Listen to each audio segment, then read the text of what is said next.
Hola, TDB Runners. Bueno, pues aquí soy en una nueva videofatera. Aquí vais a la Torre del Agua. Qué maravilla de torre, una cosa, una utilidad que tiene para la ciudad que pa' qué. Y que bueno, pues desde aquí a Baixo en Pecipiagüe la 10K de Orroscón. La 10K que se fa los días San Valero, que hay fiesta en Zaragoza, para la che que no lo sepa que sea de fuera. Y que bueno, pues que iremos per Asti, per los río Ebro, pues un troz mágico, con mucha naturaleza, antimás, el Ebro, ye bien crazy, que bueno, pues mesmo puede estar que nos desbarren, que no faigamos o recorrido que ya era previsto, no lo sé a la fin cómo ha quedado la cosa.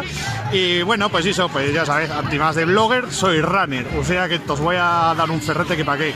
Y soy, pues esta es la primer 10K que corrí, le tengo una miqueta de cariño, bueno, mucho cariño. Y soy aquí, ya veis el ambiente que vía, que somos todos con muchas ganas de running. Bueno, te dibilibes, que vaya muy bueno y nos veamos en la meta.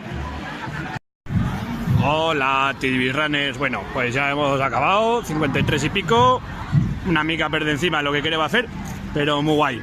Y cal decir que esta y una de las esta de Orroscón, la 10K de Orroscón y una de las mejores carreras. ¿Por qué? Porque a la fin te dan una visita, que eso no lo fan en todas, y bueno, y un roscón y más cosetas. Y bueno, ya veis también el ambiente que había, que bien pincho, muy animado.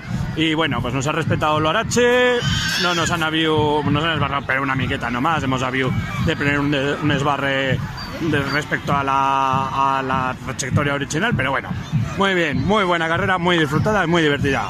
Que vaya bueno, TDB Runners.